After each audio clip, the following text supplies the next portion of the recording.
নমস্কাৰ মই ঋতুস্মিন শৰ্মা দেশৰ দৰিদ্ৰতা আৰু নিবনুৱা সমস্যাক লৈ ইতিমধ্যে বিৰোধীয়ে তীব্ৰ আক্ৰমণ কৰি আহিছে চৰকাৰখনক কিন্তু এবাৰ দেশৰ এই দৰিদ্ৰতা আৰু নিবনুৱা সমস্যাক লৈ চিন্তা ব্যক্ত কৰিছে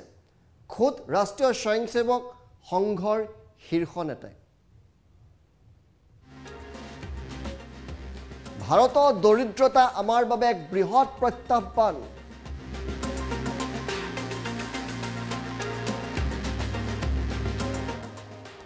ভাৰতৰ 20 কোটিতকৈও অধিক জনসংখ্যা দৰিদ্ৰতাৰ সীমাৰেখাৰ তলত থকাটো দুখৰ বিষয় বুলি কৈছে পেইনফুল সিচুৱেশন 23 কোটি মানুহৰ দৈনিক উপাৰ্জন মাত্ৰ 275 টকা আজিৰ তাৰিখত এইখন ভাৰতবৰ্ষত দেশত নিবনুৱাৰ সংখ্যা 4 কোটিলৈ বৃদ্ধি হৈছে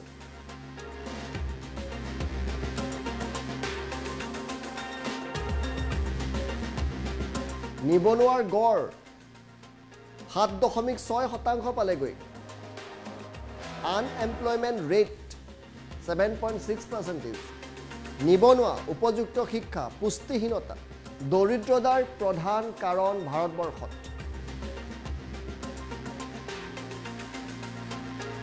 দৰিদ্ৰতা আৰু নিবনুৱাই দেশত দানৱৰ ৰূপ লৈছে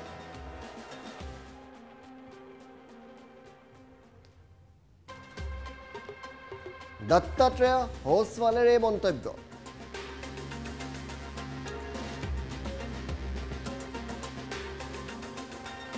দুখীয়া আৰু ধনীৰ অনুপাতক লৈ চিন্তা ব্যক্ত কৰিছে নেতাগৰাকী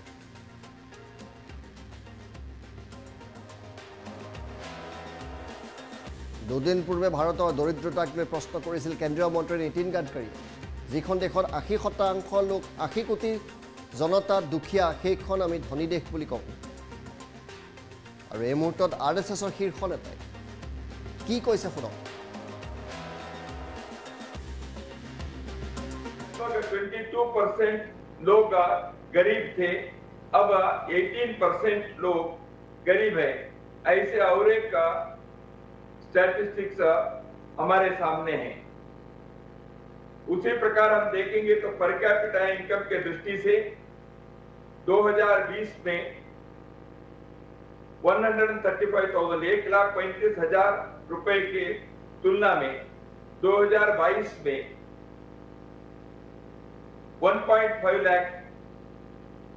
पर कैपिटा इनकम के एक आंकड़े हमारे सामने आते हैं बेरोजगारी की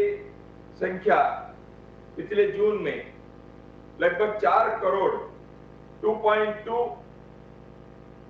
रूरल एरिया में 1.8 करोड़ अर्बन एरिया में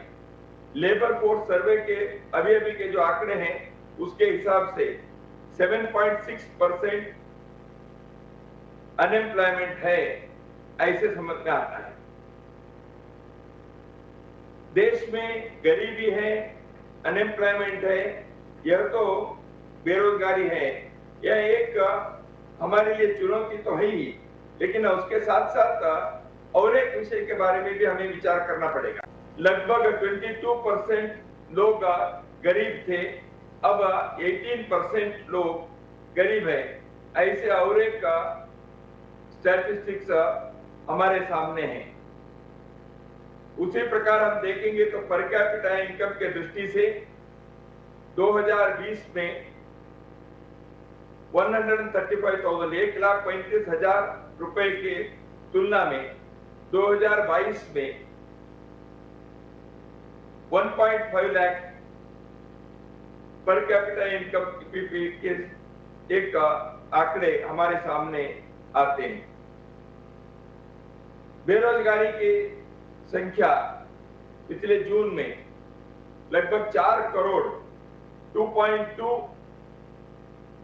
रूरल एरिया में 1.8 करोड़ अर्बन एरिया में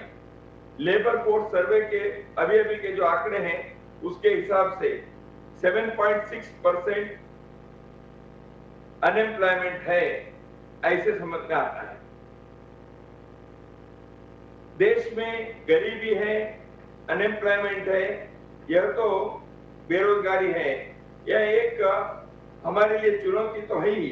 लेकिन उसके साथ साथ और एक विषय के बारे में भी हमें विचार करना पड़ेगा।